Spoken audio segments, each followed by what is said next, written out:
बिस्मिल्लाहिर्रहमानिर्रहीम। अस्सलाम वालेकुम नादरीन, आप यूट्यूब चैनल देख रहे हैं। मैं इमरान खान हूँ। इंपॉर्टेंट खबरें हैं, लेकिन सबसे पहले मैंने आपको जो लास्ट वीलॉग में आखिरी चीज़ छोड़ी थी वो आपको बता दूं, और वो थी आज़ाद कश्मीर के हवाले से कि वहाँ पे डेवलपमेंट क्या हो रही हैं। आज़ाद कश्मीर के लोगों को फतह नसीब हुई है और आज़ाद कश्मीर के लोग मुबारकबाद के मुस्तहिक हैं। मैं अहमद फरहाद साहब का ट्वीट इसलिए पढ़ के सुना रहा हूँ कि वो भी हमारे कश्मीरी भाई हैं और उन्होंने इसके ऊपर जो ट्वीट किया है वो बहुत इंपॉर्टेंट है। उन्होंने वो फैक्टर्स सारे बताए हैं जो अचीव किए हैं, जो सारे टारगेट अचीव किए हैं आज़ाद कश्मीर के शहरियों ने। उन्होंने नंबर एक ये कहा कि मुजाहिरीन के सामने हुकूमत ने घुटने टेक दिए हैं। सदारती ऑर्डिनेंस की मनसूखी करते हुए काले कानून के तहत गिरफ्तार तमाम अफराद को रिहा करने का हुक्म दे दिया है। रहनुमाओं पर आज तक कायम की गई तमाम FIR खत्म। 40% प्रॉपर्टी टैक्स को कम करके 14% कर दिया गया है। बिजली के बिलों में भी फी यूनिट बड़ी कमी की मंजूरी दे दी गई है। तहरीक के दौरान बरतरफ सरकारी मुलाजमीन को बहाल करने का हुक्म दे दिया गया है। शोहदा के लवाहिकीन को नौकरियां दी जाएंगी और जख्मियों को 10 लाख फी कस दिए जाएंगे। इसके अलावा भी जो कुछ भी चार्टर ऑफ डिमांड के अंदर शामिल था उन मुतालबात की मंजूरी के लिए मुज़ाकरात होंगे और 6 माह के अंदर अंदर उन पर अमल दरामद किया जाएगा। ये जनाब नीचे इसका मुसवदा भी मौजूद है। 12 इसके पॉइंट्स हैं और ज्वाइंट अवामी एक्शन कमेटी 23 जनवरी 2025 की लॉन्ग मार्च कॉल वापस लेने का ऐलान करती है, क्योंकि एक बहुत बड़े लॉन्ग मार्च का भी इन्होंने ऐलान किया था और ये कहते फिर हम इस्लामाबाद आ रहे हैं, रोक सको तो रोक लो। और आज़ाद कश्मीर के शहरियों ने आज़ादी के लिए इकट्ठे होकर जिस लेवल की उन्होंने लड़ाई लड़ी है, इसकी माजी में कोई और मिसाल मिलती नहीं है। यहां पे मेरे पास एक और इंफॉर्मेशन है, वो मैं आपके साथ शेयर करता हूं कि एक्चुअली इन्होंने इसको अचीव कैसे किया। इस पे सोराब बरकत साहब, ज्यादती होगी मैं उनका नाम नहीं लूंगा, तो उन्होंने 4 बड़े बुनियादी नुकात की निशानदेही की है और यही नुकात हैं उनकी कामयाबी के। नंबर 1, अवाम ने एका कर दिया था, यानी एकदम तमाम शहर और हर दुकान बंद कर दी गई थी आज़ाद कश्मीर में। एका कर दिया था अवाम ने, उनके अंदर इत्तफाक था, इत्तेहाद था आज़ाद कश्मीर के लोगों में। नंबर 2, मुकम्मल पहिया जाम, सड़कें बंद कर दी गई, कोई गाड़ी नहीं चलने दी गई। 72 घंटे तक हर चीज को साकत कर दिया था। बल्कि मैं एक वीडियो देख रहा था, एक दूल्हा बेचारा पाकिस्तान से आज़ाद कश्मीर में दाखिल हो रहा था शादी के लिए, तो उस दूल्हे की गाड़ी को फिर मौके की नज़ाकत को देखते हुए या हालात को समझते हुए और उसकी मजबूरी को समझते हुए उसकी गाड़ी को मुजाहिरीन ने निकाला। उनका बहुत शुक्रिया, ये विजुअल देख के हमारे दिल को अच्छा लगा। और एम्बुलेंसों को वो निकालते थे, इमरजेंसी को वो निकालते थे। बाकी उन्होंने सारे 8 के 8 एंट्री पॉइंट हर जगह से अलग अलग बंद कर दिए थे। अवामी प्रेशर को हर घंटे बढ़ाया गया था और आपसी गुफ्तगू, आपसी इख्तलाफात वो सारे वो भूल गए थे। उन्होंने कहा जी आपसी इख्तलाफात अपनी जगह पे, बिजली का बिल हर दुकानदार को, हर घर वाले को देना पड़ता है, हम सबका मसला इकट्ठे हो जाओ। उन्होंने कहा जी टैक्स जो है ये सबके ऊपर लग जाएगा, इकट्ठे हो जाओ। ये जो कानून काला पास किया गया है ये सबके ऊपर लग जाएगा, इकट्ठे हो जाओ। और आज अगर एक पार्टी हुकूमत में है तो कल दूसरी होगी, और वैसे भी कोई पार्टी हुकूमत में नहीं है इस वक्त। ना वहां पे पीपल्स पार्टी की हुकूमत है, ना PMLN की हुकूमत है, ना PTI की हुकूमत है। वहां पे मुदाखलत के जरिए से एक ऐसा रजीम चेंज किया गया है जिसको कठपुतली रजीम कहते हैं। एक कठपुतली वजीर आजम बिठाया गया है जिसके जरिए से आज़ाद कश्मीर को कंट्रोल करने की नाकाम कोशिश की जा रही है और वो कोशिश अभी तक तो कामयाब नहीं हुई। नाज़रीन, ये मैंने आपके सामने रख दिया जो आज़ाद कश्मीर में हुआ। आज़ाद कश्मीर के शहरी मुबारकबाद के मुस्तहिक हैं और उन्हें अपनी तहरीक में कामयाबी बहुत बहुत मुबारक हो। अब मैं आपको ये बताता हूँ कि ख़ास तौर पे ये जो अस्करी मसनूआत के हवाले से बाइकआउट की एक मुहिम चलाई और उसका एक इम्पैक्ट आ रहा था, उसके खिलाफ लोग खड़े होना शुरू हुए, तो आहिस्ता आहिस्ता बंदे लॉन्च हो रहे हैं। एक बंदा जो है उसको बार बार लॉन्च किया जाता है, शाहिद अफरीदी, और शाहिद अफरीदी साहब को एक दफ़ा फिर लॉन्च किया गया है। इनके जो चंद बयानात हैं वो मैं आपके सामने रख देता हूँ, फिर मैं आपको बताता हूँ कि एक्चुअली शाहिद अफरीदी साहब को कैसे लॉन्च किया जाता है। देखिए, एक चीज़ का और भी बाइकआउट करना होगा पाकिस्तानियों को। एक है एस्टेब्लिशमेंट की ऐनक। माजी में ये ऐनक हमने भी पहनी हुई थी, बहुत सारे हमारे और साथी उन्होंने भी पहनी हुई थी।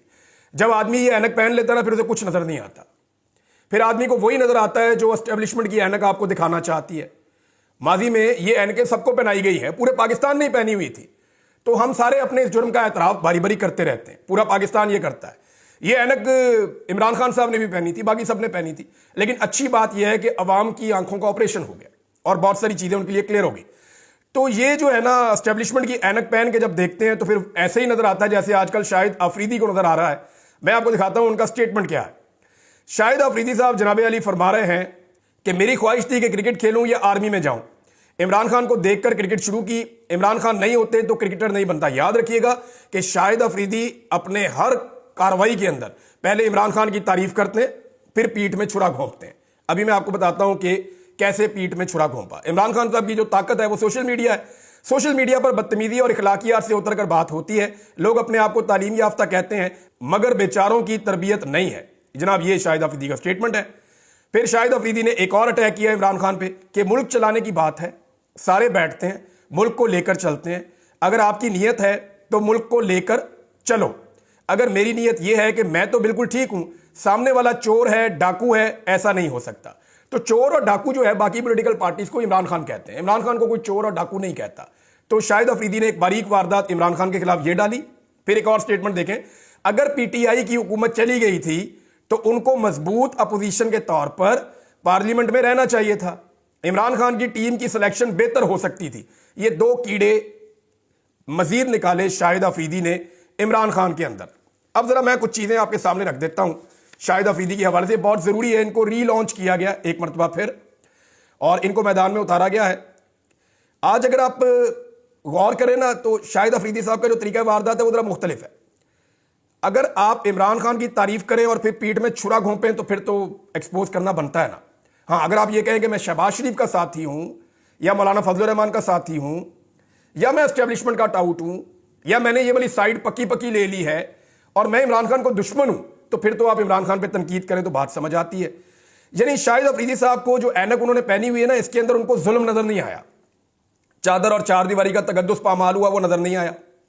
मैं इमरान खान का फैन हूं, इमरान भाई कहते हैं हर जगह पे, मगर इमरान खान के गिरबान में जब हाथ पड़ा वो शाहिद अफरीदी को नजर नहीं आया। इमरान खान का मैंडेट चोरी हुआ वो नजर नहीं आया। 26 नवंबर को डी चौक में जो पश्तूनों की लाशें पड़ी थी, बलोचों की लाशें पड़ी थी, पंजाब के शहरियों की, वो नजर नहीं आई। इस्लामाबाद में पश्तूनों के साथ गुज़िश्ता चंद दिनों से जो सलूक हो रहा है 26 के बाद से अब तक, जिस तरह पश्तूनों को रुस्वा किया जा रहा है रंग और नस्ल की बुनियाद के ऊपर, वो जुल्म और जबर शाहिद अफरीदी को नजर नहीं आया। पंजाबी बोल उठे इस जुल्म के खिलाफ, मगर शाहिद अफरीदी ने इसके खिलाफ आवाज नहीं उठाई। लापता अफराद, जबरी गुमशुदगियां नजर नहीं आई। इद्दत वाला घटिया केस शाहिद अफरीदी को नजर नहीं आया। इमरान खान जिनको वो भाई कहते हैं, उनके ऊपर 188 मुकदमात का जुल्म शाहिद अफरीदी को नजर नहीं आया। आज भी जो ऐनक शाहिद अफरीदी को पहनाई गई है उसमें उन्हें सिर्फ इमरान खान की सियासी गलतियां नजर आती हैं। यानी उनको यह पता है कि 2022 में क्या हुआ, इमरान खान ने क्या गलती की, उनकी टीम अच्छी नहीं थी। कीड़े आज भी इमरान खान में निकालने। इमरान खान के दौर में महंगाई कम थी लेकिन इमरान खान बुरा है। आज महंगाई ज्यादा है लेकिन मौजूदा हुकूमत के खिलाफ एक लफ्ज अपने मुंह से नहीं निकालना। इमरान खान को भाई कहना है और इमरान खान की ही पीठ में छुरा घोंपना है। यह बार बार शाहिद अफरीदी ने किया है। इमरान खान की टीम में खराबियां नजर आ रही हैं, मौजूदा टीम में कोई खराबियां नजर नहीं आ रही। मजलूम के हक में जुल्म के खिलाफ खड़े होने की बजाय शाहिद अफरीदी साहब चुप रहते तो बेहतर था। लेकिन चुप रहना तो दूर की बात है, वो मजलूम के हक में खड़े होना भी दूर की बात है। वो मजलूम के किरदार में कीड़े निकालते हुए आपको हर दफा नजर आएंगे। शाहिद अफरीदी में, मोहसिन नकवी में, फैसल वाडा में, मुस्तफा कमाल में कोई फर्क नहीं है। ये एक ही कबील के लोग हैं, सारे एक ही कबीले के लोग हैं और एक ही जगह से एनर्जी हासिल करते हैं, एक ही जगह से इनको इंफॉर्मेशन मिलती है और उसको ये फैलाते हैं। और ये बदतमीजी पता किसे समझते हैं? यानी बदतमीजी समझते हैं कि जो आदमी आवाज उठाए जुल्म के खिलाफ। मिसाल के तौर पे जुल्म करना बड़ी अच्छी तमीज है, लाशें गिराना बड़ी अच्छी तमीज है, औरतों को गिरफ्तार करना बड़ी अच्छी तमीज है, बच्चों पर तशद्दुद करना बड़ी अच्छी तमीज है, छोटे बच्चों को गिरफ्तार करना बड़ी अच्छी तमीज है, चादर और चार दीवारी का तकद्दुस पामाल करना और बार बार करना बड़ी अच्छी तमीज है, मैंडेट चोरी करना अवाम का बड़ी अच्छी तमीज है, इद्दत वाला केस जो है वो बड़ी अच्छी तमीज है, सिर्फ रंग और नस्ल की बुनियाद के ऊपर इस्लामाबाद में गिरफ्तारियां करना यह बड़ी अच्छी तमीज है, लोगों को नंगा करना तमीज वाला काम है, सहाफियों को जबरी तौर पर लापता करना यह तमीज वाला काम है, अदालतों पर कब्जा करना यह तमीज वाला काम है, एमएनएस को उठा लेना यह तमीज वाला काम है, केपी हाउस को तोड़ देना यह तमीज वाला काम है, कौमी असम्बली के अंदर अटैक करके अरकान असम्बली को उठा लेना यह तमीज वाला काम है। अगर यह सारी तमीज है ना और इसके खिलाफ बोलना बदतमीजी है, तो फिर पाकिस्तानियों को फख्र होना चाहिए कि हम पाकिस्तानी भाई बदतमीजी अच्छे हैं। शाहिद अफरीदी की नजर में अगर ये बदतमीजी है तो फिर हम सारे पाकिस्तानी बदतमीज अच्छे हैं। शाहिद अफरीदी साहब जो है ना, ये लॉन्च होते हैं बार बार और ये अपनी मकबूलियत को नुकसान पहुंचाते हैं। और इसकी कीमत क्या वसूलते हैं वो किसी दिन मैं आपको बताऊंगा, लेकिन ये बड़ी ही एक घटिया तरीका है कि एक आदमी को कहना कि वो मेरे बड़े हैं, एक आदमी को कहना कि वो मेरे आइडियल हैं, एक आदमी को कहना कि वो मेरे भाई हैं, उन्हें भाई कहकर बुलाना, और उसके बाद उसके अलावा किसी और पे तनकीद ना करना। और जब जब उसके ऊपर जुल्म हो, बजाय कि उसके ऊपर होने वाले जुल्म के खिलाफ बोलने के, हमेशा उस मजलूम के ऊपर ही अटैक करना, उसके अंदर से ही कीड़े निकालना, ये कोई खैर ख्वाह नहीं कर सकता, ये बदतरीन दुश्मन भी नहीं कर सकता, ये आस्तीन का सांप कर सकता है। बहरहाल इमरान खान साहब ने इन्हें बहुत पहले पहचान लिया था। इमरान खान साहब की पहचान को सलाम है, बड़ा उनका तजर्बा है। नाज़रीन, बैरिस्टर गौर साहब ने एक स्टेटमेंट दिया है, और ये जो स्टेटमेंट है इससे मुझे इख्तलाफ इसलिए कि ज़ाती तौर पे मेरे पास इस हवाले से मालूमात मौजूद है। बैरिस्टर गौर ने झुटलाया है अलीमा खान साहब के एक बयान को। उन्होंने कहा कि अलीमा खान साहब ने दावा किया था ना कि 20 एक दिन में इमरान खान को छोड़ देना था, तो मैं आपको गारंटी करता हूं कि 24 नवंबर से पहले इमरान खान साहब को यह ऑफर दे दी गई थी, और इसको पाकिस्तान तहरीक इंसाफ के अंदर जो इंपॉर्टेंट लोग हैं वो जानते भी हैं, और ये बात पाकिस्तान से बाहर और पाकिस्तान के अंदर बड़े खास लोग जानते हैं। और ये ऑफर डायरेक्टली बहुत ऊपर से आ रही थी, और ऑफर ये थी कि 15 दिसंबर से पहले इमरान खान साहब को रिहा कर दिया जाएगा, जैसी गारंटी चाहिए आप ले लें। लेकिन इमरान खान साहब को खैबर पख्तूनख्वा भिजवाया जाएगा, वो जहां जाएंगे वहीं पे रहेंगे, लेकिन वो अपना फोन भी इस्तेमाल कर लेंगे, वो मुलाकातें भी खुलकर करेंगे, वो मुज़ाकरात का हिस्सा भी बन जाएंगे। मैंडेट जो है वो यही रहेगा। फिलहाल मिड टर्म इलेक्शन की बात हो सकती है, वो बाद में देखेंगे। फिलहाल कुछ रिस्ट्रिक्शन है, लेकिन इमरान खान साहब इलेक्शन लड़के कौमी असेंबली में आके अपोजिशन का रोल प्ले कर सकते हैं, ये भी कहा गया था। अब इसमें जो है वो अलीमा खान साहबा का स्टेटमेंट ठीक है, उनकी इंफॉर्मेशन ठीक है। बैरिस्टर गौर मेरे ख्याल में किसी मसलियत के तहत, या वो नहीं चाहते कि इस वक्त पता चले कि कोई मुज़ाकरात हो रहे हैं, या कोई मुज़ाकरात हो रहे थे, या कोई ऑफर्स आई थी। ये सारी चीज़ें बहुत सारे लोग बोल चुके हैं, अपने मुंह से बार बार कह चुके हैं कि हमें संजानी में बैठने का कहा गया, हमें यह कहा गया कि आप कॉल कैंसिल कर लें, बार बार मिन्नत की गई, बार बार रोका गया। तो ये सारी चीज़ें रिपोर्ट हो चुकी हैं। तो बैरिस्टर गौर ये जो है ना बात ठीक नहीं कर रहे। मेरे ख्याल में किसी मसलिहत के तहत वो इस मामले को मजीद छुपाना चाहते हैं। मैंने नाज़रीन आपको एक और बात बताई थी कि कुछ डॉक्यूमेंट्रीज हैं जिनके ऊपर काम हो रहा है। एक डॉक्यूमेंट्री आई है, आप सबको वो देखनी चाहिए। अल जजीरा ने एक तफसीली डॉक्यूमेंट्री जारी की है कि पाकिस्तान में हुआ क्या, 8 फरवरी के इलेक्शन में क्या हुआ, उस 8 फरवरी के इलेक्शन के बाद सिनेरियो क्या बना, और वो जो सिनेरियो 8 फरवरी के इलेक्शन के बाद बना उसमें पाकिस्तानी मीडिया की क्या हालत हो गई, कि पाकिस्तानी मीडिया की क्रेडिबिलिटी बिल्कुल खत्म हो गई। ये भी उनकी डॉक्यूमेंट्री का हिस्सा है। फिर उन्होंने बताया कि पाकिस्तानी मीडिया की जगह सोशल मीडिया ने ले ली, और उन्होंने सर्वाइव किया, और उन्होंने अपनी क्रेडिबिलिटी पैदा की, और सोशल मीडिया के ऊपर अब मुकम्मल क्रैकडाउन और तैयारियां की जा रही हैं उनको पकड़ने की। फिर उन्होंने बताया कि एक्चुअली 24 नवंबर से लेकर 27 और 28 नवंबर की दरमियानी शब तक इस्लामाबाद में क्या हुआ और लॉन्ग मार्च वालों के साथ क्या हुआ, वो उन्होंने पूरा रिपोर्ट किया। एक तफसीली डॉक्यूमेंट्री अल जजीरा ने बनाई है, बड़ी इंपैक्टफुल डॉक्यूमेंट्री है। इस डॉक्यूमेंट्री को आप जरूर देखें। आलमी मीडिया इसके ऊपर काम कर रहा है, लोकल मीडिया के ऊपर बहुत दबाव है। किसी तरह 26 नवंबर को डाउन करो, खत्म करो। डी चौक में कोई सानिया नहीं हुआ, लाशों की बात करना बंद कर दो। और इसमें मैं आपको यह बताता हूं कि पाकिस्तान तहरीक इंसाफ की लीडरशिप इन्वॉल्व है।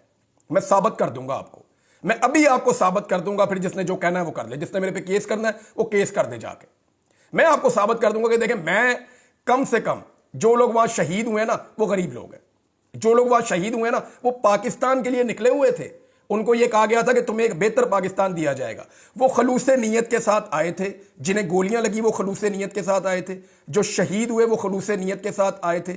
उन लोगों के साथ जो हुआ, इस मामले के ऊपर कोई बोले या ना बोले, मैं बोलता ही रहूंगा। मैं इसके ऊपर किसी भी किस्म के कंप्रोमाइज को, चाहे वो कोई भी करे, मैं इसको एक्सपोज करूंगा। आज मैं आपको गारंटीड कह रहा हूं कि मैं इसके ऊपर चुप नहीं करूंगा। एक ही तरीका है चुप करवाने का, वो सारे जानते हैं।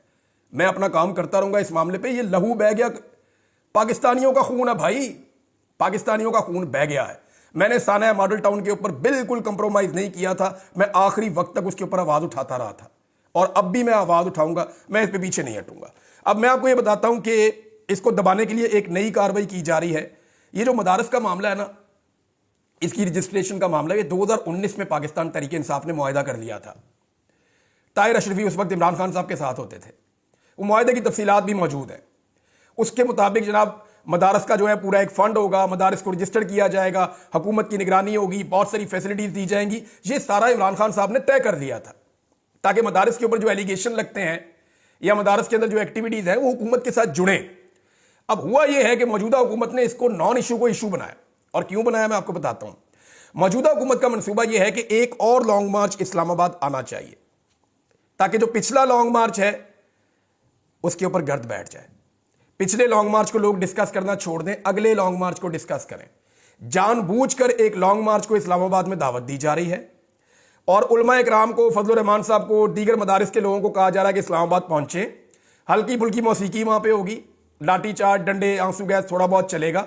एक ड्रामा क्रिएट किया जाए ताकि जो 26 नवंबर की रात वहां पे हुआ, जो कत्लेआम हुआ, उसके ऊपर पर्दा डाला जा सके। उसको दबाने के लिए एक नया खेल खेला जा रहा है और इसमें कुछ लोग सहूलतकारी भी कर रहे हैं। फजलुर रहमान साहब ने हमेशा स्टेटस को की मदद की है, मैं उनकी नीयत पे शक नहीं कर रहा, वो ये चाहते होंगे कि मदारस के मामले में मामला बेहतर हो, लेकिन उनके स्टेटमेंट पहले भी बड़े सख्त थे। लेकिन end of the day Fazlur Rahman साहब ने क्या किया? फजलुर रहमान साहब ने पूरे सिस्टम की सहूलतकारी कर दी, और सहूलतकारी इस तरह हुई कि उस आईनी तरमीम के बाद जो बाकी बचने वाली चीजें थी उन्होंने कानून के जरिए कर ली, और उस कानून को इसलिए रिवर्स नहीं किया जा सकता कि आईनी तरमीम के नतीजे में फजलुर रहमान साहब ने इस हुकूमत को वो आईनी बेंच दे दिया जिसके अंदर कोई चीज अब चैलेंज नहीं हो सकती। अगर होगी तो हुकूमत के हक में फैसला आएगा, क्योंकि वो बेंच बनाया ही हुकूमत ने खुद अपनी मर्जी का है। लिहाजा ये चीज होगी क्लियर। फजलुर रहमान साहब ने मुकम्मल सहूलतकारी मौजूदा निजाम को दी थी अपोजिशन में बैठ के। अब दोबारा से वो इस मामले के ऊपर मेरे ख्याल में मट्टी डालने के लिए या पर्दा डालने के लिए वो अपने लोगों को लाएंगे और तवज्जो हटाने की और तवज्जो बटाने की कोशिश करेंगे ताकि डी चौक से तवज्जो हटाई जा सके। नहीं हटेगी, इस पे पाकिस्तानी बात करते रहेंगे। और सवाल एक ही है कि गोली क्यों चलाई? एक ही सवाल है ना, गोली क्यों चलाई? गोली नहीं चलानी चाहिए थी। नाज़रीन, एक और चीज है, और वो ये है कि अब तक, ये रोजाना हमें इसके ऊपर बात करनी है, हर वीलॉग में बात करनी है, ना ही पाकिस्तान तहरीक इंसाफ ने FIR दर्ज करवाई।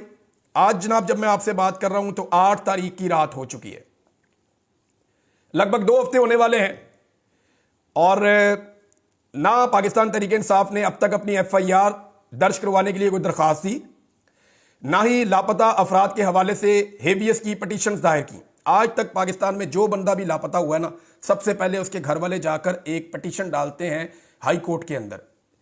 जिस इलाके से वो अगवा होता है वहां के हाई कोर्ट के अंदर एक पटिशन जाती है कि हमारा ये बंदा इस जगह पे आया था, ये कर रहा था, लापता हो गया, उठा के जबरी तौर पे गुमशुदा कर दिया गया, हमारा बंदा हमें रिकवर करके दिया जाए। PTI के मुताबिक उनके 150 के करीब बंदे लापता हैं। एक बंदे की भी अभी तक हेबियस की पटिशन इस्लामाबाद हाई कोर्ट में नहीं गई। इंतजार पंजूथा की गई थी ना, अब्बासी साहब की भी गई थी, मेरी भी गई थी, मैं एक जर्नलिस्ट हूं, मेरी भी गई थी, अहमद फराद साहब की भी गई थी, जितने भी लोग, डार साहब की भी गई थी, जितने लोग लापता किए गए हैं उन तमाम की पटिशन जाती है फौरी तौर पे। समी इब्राहिम साहब की भी गई थी, और ये मकबूल जान साहब की भी गई थी, इसी तरह हमारे जो हैं वो आफ्ताब इकबाल साहब, उनकी भी गई थी। लेकिन यहां पे एक बंदे की भी लापता होने की पटिशन तकरीबन 2 हफ्ते होने को आ गए हैं, इस्लामाबाद हाई कोर्ट में गई नहीं। क्यों नहीं जा रही? ये जानी चाहिए थी ना, नहीं जा रही। दूसरा यह है कि FIR अभी तक, यानी इतने दिन पाकिस्तान तहरीक इंसाफ वकीलों की पार्टी है, इतने वकील हैं इस पार्टी के अंदर के तबाही फिर भी लंडा बाजार है वकीलों का, अभी तक एक FIR वो नहीं लिख सके कि जनाब उस दिन वकूआ क्या हुआ और FIR कैसे होनी चाहिए। नंबर 3 जो है वो CCTV फुटेज को महफूज बनाने के हवाले से 2 हफ्ते गुजरने के बावजूद पाकिस्तान तहरीक इंसाफ ने कोई कदम नहीं उठाया, अभी तक नहीं उठाया। और मैं आपको यह खबर दे देता हूं कि अब CCTV फुटेज नहीं मिलनी, ये तहरीक इंसाफ उल्टी लटक जाए, ये अब जो मर्जी कर ले, इमरान खान साहब जब बाहर आएंगे अब CCTV फुटेज नहीं मिलनी, जो होना था उन्होंने वो कर लिया। अब जहां पे वो सेफ है या जहां पहुंच गई है वो वहीं पे है, अब CCTV फुटेज नहीं मिलनी। Number 3, supreme court of Pakistan में किसी ने कोई पटिशन नहीं डाली, अभी तक कोई वहां नहीं गया। और अब मैं जो आपको खबर देने लगा हूं, यह खबर सुनने के बाद मुझे बहुत मायूसी हुई, लेकिन मायूस होने से बेहतर है कि अपने हिस्से की आवाज उठाएं, अपने हिस्से की आप क्षमा जलाएं। हुआ यह है कि तहरीक इंसाफ के अंदर जब पॉलिटिकल कमेटी की बार बार मीटिंग होती है तो उसमें बहुत सारे अरकान बार बार ये कहते हैं कि FIR क्यों नहीं हो रही, हम अपने लापता अफराद के लिए क्यों आवाज़ नहीं उठा रहे, CCTV फुटेज के लिए क्यों नहीं कोशिश कर रहे। तो जो सीनियर क़यादत है ना पाकिस्तान तहरीक इंसाफ की, वो वहाँ पे कहती है कि ये टेक्निकल इशू है, इस पर काम हो रहा है। इस सीनियर क़यादत को मैं अगवा करवाऊँ ना, ये सीनियर क़यादत अगवा होना तो 2 घंटे के अंदर जाके पटिशन जमा हो जाएगी हाई कोर्ट के अंदर। 2 घंटे के अंदर पटिशन अभी आप बैरिस्टर गौर को उठा लें या किसी और को सीनियर को उठा लें, 2 घंटे के अंदर पिटीशन ना हो, इस्लामाबाद हाई कोर्ट में छुट्टी वाले दिन ये पहुंच जाएंगे, जाके पिटीशन दायर करेंगे, ये करवाएंगे। लेकिन वो गरीबों के बच्चे जो उठाए गए हैं 150, एक के ऊपर भी इन्होंने अभी तक पिटीशन दायर नहीं की। और इसमें जो है वो पिटीशन तो आएंगी और उनके ऊपर जो है वो अदालतें एक्शन भी लेंगी। वो कैसे होगा वो मैं आपको बाद में बताऊंगा। लेकिन अभी तक तहरीक इंसाफ ने, अगर ये कंप्रोमाइज है तो ये बहुत खौफनाक चीज है, ये बहुत खौफनाक चीज है। अब तक के लिए इतने, अपना ख्याल रखिएगा, अपने चैनल का भी। अल्लाह हाफ़िज़।